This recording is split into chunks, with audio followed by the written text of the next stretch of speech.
मुबारकबाद पेश करता हूँ और मैं अल्लाह ताला की ज़ात का बेहद शुक्रगुजार हूँ कि आज अल्लाह ताला ने हमें वो दिन दिखाया।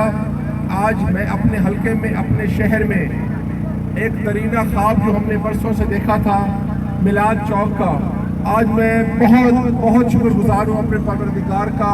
मैं, मेरे सारे साथी, मेरे दोस्त, हलके के अवाम, हम अल्लाह का जितना भी शुक्र अदा करें कम है। आज हम उसी मिलाद चौक के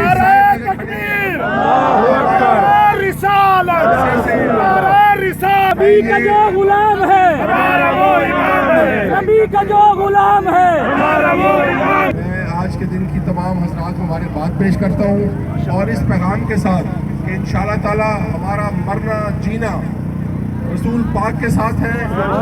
और इंशाअल्लाह ताला मैं तमाम पाकिस्तान की कौम को, तमाम मुसलमानों को ये दरख्वास्त करूँगा कि आप पाकिस्तान में अमन लेकर आएँ और अमन के साथ ज़िंदगी बसर करें और फ़कत कोशिश करें कि जो आपके दुश्मनान हैं, जो आपके दुश्मन हैं, जो आपके मुल्क में फसाद डालना चाहते हैं, जो आपके मुल्क को तोड़ना चाहते हैं, आप सारे इकट्ठे होकर यकजहती के साथ, अमन के साथ इंशाअल्लाह ताला उनका मुकाबला करें। और आज के दिन की फजीलत से मुझे ये उम्मीद है इंशाअल्लाह ताला कि पाकिस्तान हुजूर के सदक़े ज़िंदा और सलामत रहेगा।